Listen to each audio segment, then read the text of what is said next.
කොහොමද ඉතින් ඔයාලට අවුරුද්දක් ගෙවිලා අවුරුද්දක් උදා වෙන හරිම කාර්යබහුල දවස් කීපයකින් අපි මේ ඉන්නේ.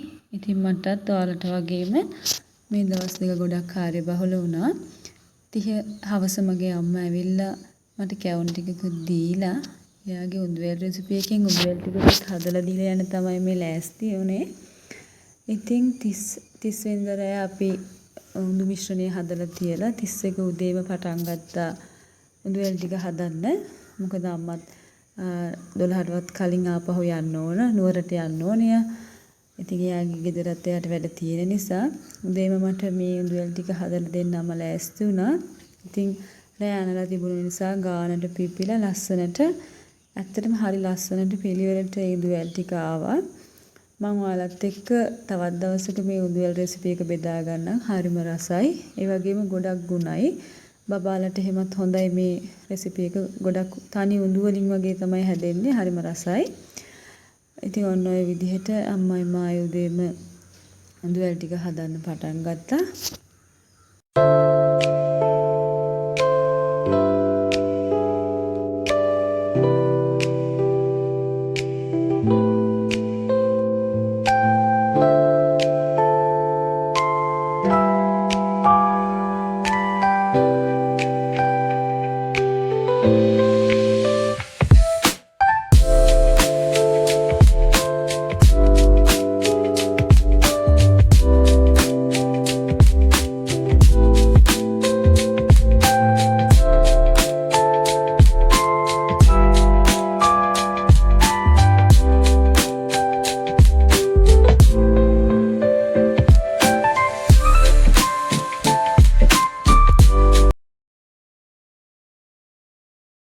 ඉතින් මට හස්බන්ඩ් කතා කරලා කිව්වා අද බඩු ටික ගන්න යමු කියලා.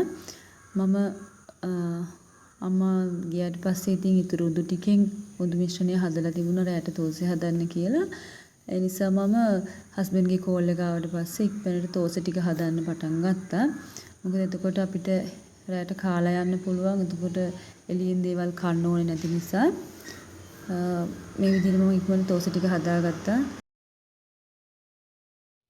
ඉතින් මම හිතුවා මට කේක් මම ඇත්තට බටර් කේක් ගෙදර හදන්න දන්නවා. ඒ නිසා කේක් එකකුත් හදලම තියලා ගියා නම් අපිට ලේසි කියලා. මොකද ඒ කඩවල වලට දෙන අනවශ්‍ය මුදල් එතකොට ඉතුරු වෙනවා. මම සාමාන්‍යයෙන් ගෙදර ඔය ජනවාරි 1 වෙනිදාට එතකොට අවුරුද්දට වගේ මම ගෙදර කේක් බටර් කේක් එකක් දා ගන්නවා. අතට හස්බන්ඩ් උයි බබාලාත් කැමති මං හදන කේක් එක කන්න. මං හිතුවා ඉතින් එළියෙන් කේක් එකක් ගේනට වැඩිය හොඳයි ගෙදර හදාගන්න එක කියලා. හස්බන්ඩ් එන්න කලින් මම ඉතින් ඉක්මනට කේක් එකකුත් හදන්න ගත්තා. එතකොට ඉතින් අපි දන්නවා බබාලටත් මේක දෙන්න හොඳයි කිමිකල් ගොඩක් ඇඩ් කරලත් නැහැ මොකුත් එහෙම නැහැ කියලා. ඉතින් රසත් හොඳයි. ඒ නිසා මම හස්බන්ඩ් එන වෙලාව අතරතුර ඇත්තටම ඉක්මනට කේක් එකක් හදාගත්තා. මගේ ලොකු පුතත් මට උදව් කරනවා. පොඩි පොඩි දේවල් වලට පුතාලව ඇත්තටම කුස්සිය පැත්තට ගන්න ඕනේ. එයාලා චුටි චුටි දේවල් ඉගෙන ගන්න ඕන. මම දැන් ඉඳලම එයාට පොඩ පොඩිව පුරුදු කරනවා. ඉතින් මේ විදිහට අපි ඉක්මනට කේක් එකක් හදාගත්තා. අතරම හරිම රසට තිබුණා ඒ කේක් එක.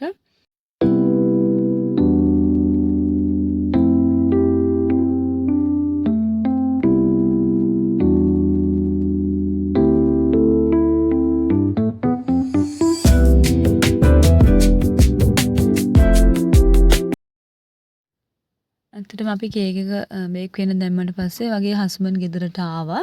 ඉතින් එයා කාලා වොෂ් එකක් දාගන්නකම් එයාගේ මගේ අතට සැලරි එක දුන්නා. මම සාමාන්‍යයෙන් පුරුද්දක් විදිහට ගෙදරින් එළියට යන්න කලින් අදාළ දෙයට නම ලියලා දැන් අපි හිතමුකෝ අපේ හවුස් රෙන්ට් එක කියලා. එම හවුස් රෙන්ට් එක කියලා කවර් එක නම ගහලා තියෙනවා. ඒකට ඒ අදාළ මුදල දානවා. ඒ විදිහට මම මේ වගේ කවර වෙන් කරගෙන ඉන්නවා.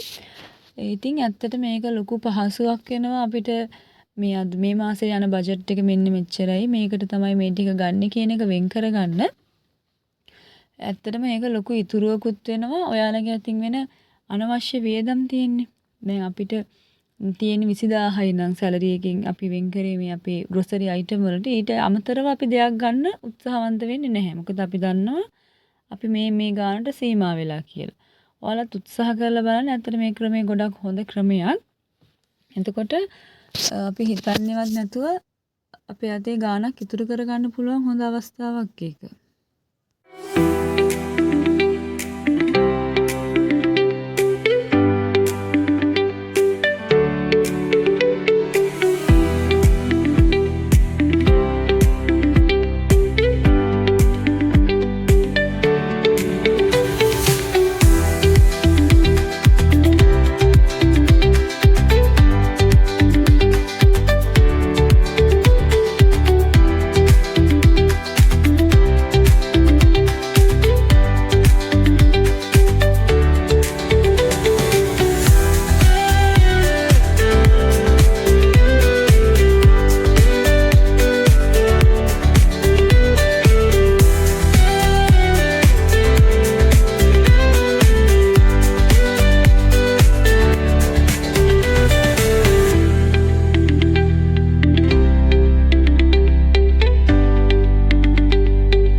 කඩේ ගැන මම ඔයාලට පොඩි හැඳින්වීමක් කරන්නම්.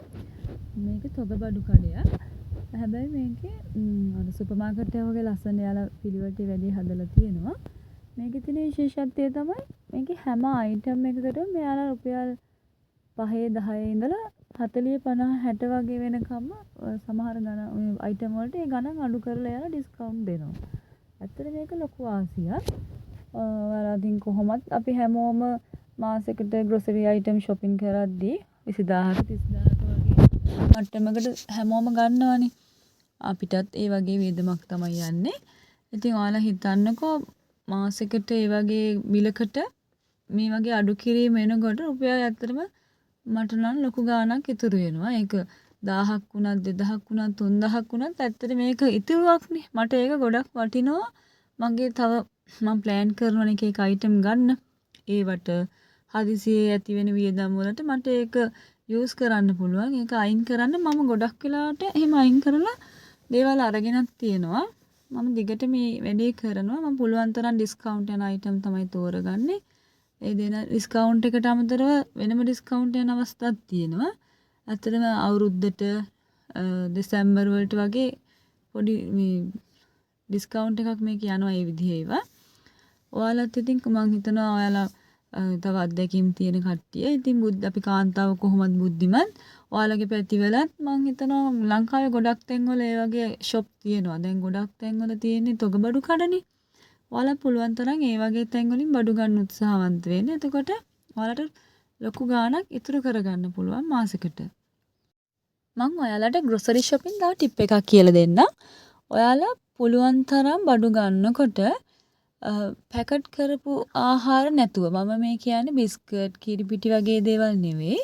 අපි ගන්නවනේ කව්පි, කඩල, මුං ඇට, සීනි පරිප්පු වගේ දේවල්.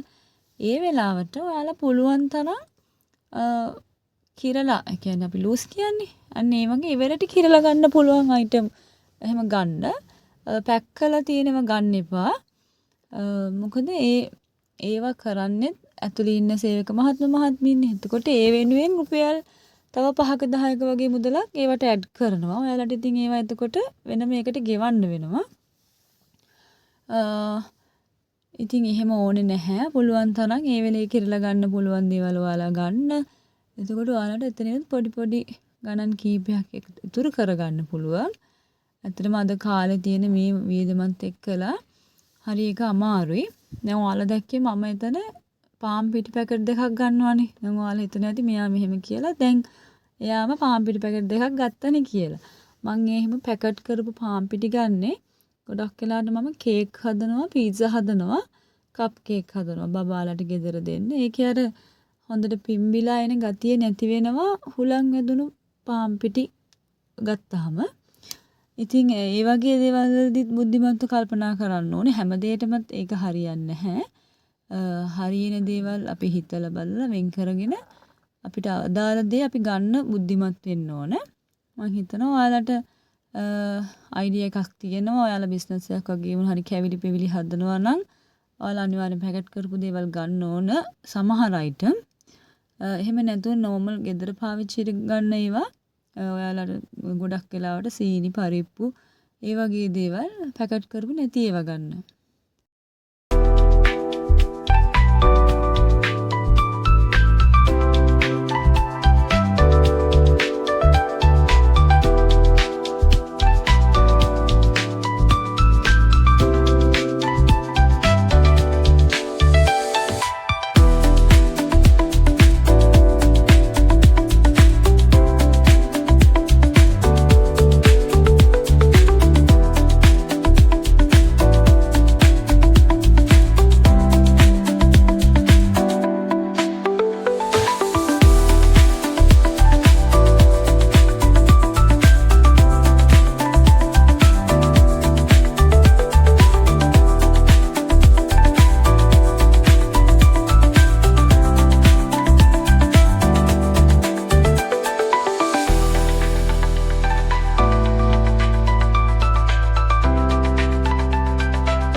ඉතින් අපේ ෂොප් එකේ අපිට සමහර අයිටම් ගන්න තිබුණේ නැහැ. ඉතින් අපිට තව සුපර් මාකට් එකකට යන්න වුණා. මොකද මේ සීසන් මාසෙනේ එතකොට අර විශේෂ කෑම වර්ග කීපයක් හැදෙනවා අපේ ගෙදර. එතකොට නම් පොඩ්ඩක් අපේ බජට් එකත් වෙනස් වෙනවා. ඔයාලා හැමෝම මම හිතනවා හැම ගෙදරකම එහෙම වෙනවා ඇති. මොකද විශේෂ අවස්ථාවලදී අපි පොඩ්ඩක්ම සතුටු කරන්නනේ උත්සාහ කරන්න පුළුවන් තරම් අපේ ගෙදර අයව සතුටින් තියන්න අලුත් දේවල් එයාලට දෙන්නනේ අපි try කරන්නේ. ඉතින් ඒ වෙලාවට බජට් එකේම ඉන්න බැරි අවස්ථා තියෙනවා. හැම මාසෙම ගන්නෙ නැති විශේෂ මාසවලට විතරක් ගණන අයිටම් තියෙනවානේ. අලුත් අවුරුද්දකින් අවුරුද්දකට මාරු වෙද්දී එතකොට ක්‍රිස්මස් එක ලඟ වෙද්දී ඒ වගේ කාලවල ගෙවල් සුද්ධ පවිත්‍ර කරන දේවල් එක්ක රස කැවිලි වගේ දේවල් හදන ඒවත් එක්ක ඇත්තටම සමහර අයිටම් වල වෙනසක් වෙනවා. ඉතින් අපි ඉක්මනට ඒ ෂොප් එකිනුත් ඒ බඩු ටික අරන් ඉක්මනට ආවා. මේ තමයි පළවෙනිදා පාන්දර. ඉතින් මං උදේම නැගිටලා කිරිබත් එහෙම හදලා හස්බන්ඩ් මත හැරව ගත්තා. මොකද අපි කිරි උතුරන්න කියලා හිතාගෙන හිටිය නිසා අපේ අලුත් ගෙදරකට අපි ආවා. කුලී ගෙදරක ඉන්නේ අලුතෙන් අපි. ඉතින් ඒ ගෙදර ඉස්සලාම කිරි උතුරලා වැඩ කරොත් අපිට පටන් ගත්තොත් හොඳයි කියලා හිතුණා. මගේ යාළුවෝ හැමෝමත් කිරි උතුරවලා ලස්සනට මේ අවුරුද්ද පටන් ගන්න ඇති කියලා මම හිතනවා. ඉතින් බලන්නකෝ අපේ කිරි මුට්ටිය කොහොමද ලස්සනට උතුරන්නේ කියලා.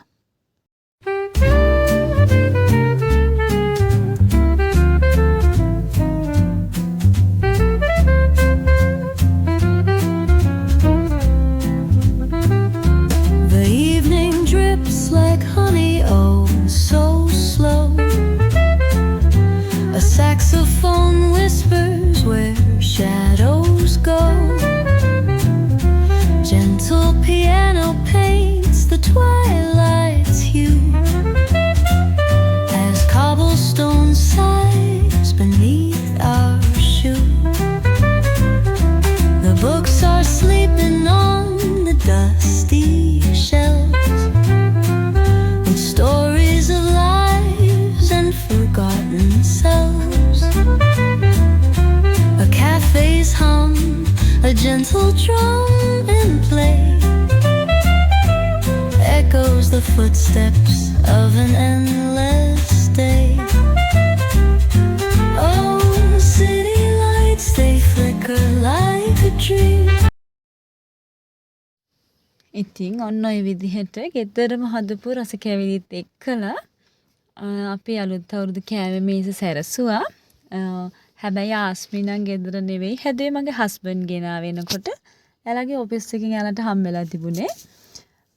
ඉතින් බලන්නකෝ මේ වගේ තමන්න පුළුවන් විදිහට අලුත් අවුරුද්ද ආරම්භ කරනකොට තමන්ගේ ගෙදරම හදාගත්ත කැවිලිත් එක්කලා අවුරුදු මේසයක් මේ විදිහට ලස්සන කරගද්දී ඒ හිතට දැනෙන සතුට කියලා නිම කරගන්න බෑ. ඉතින් මගේ හස්බන්ඩ් දෙම වැඩට යන්න ඕන නිසා එයා පහන පත්තු කරලා එයාගේ අතින්ම මටත් කිරිබත් කෑල්ලක් කවලා තමයි එයා යන්න පිටත් උනේ. ඉතින් හරිම ආදරණීය විදිහට ගෙවුණා මේ දවස්.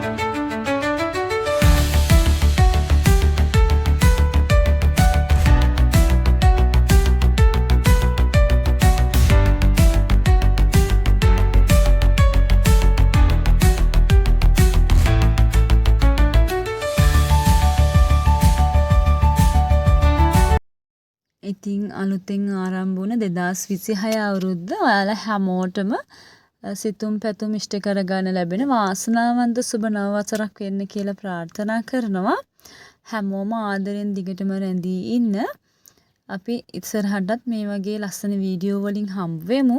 හැමදෙනාටම සුබ අලුත් අවුරුද්දක් වේවා.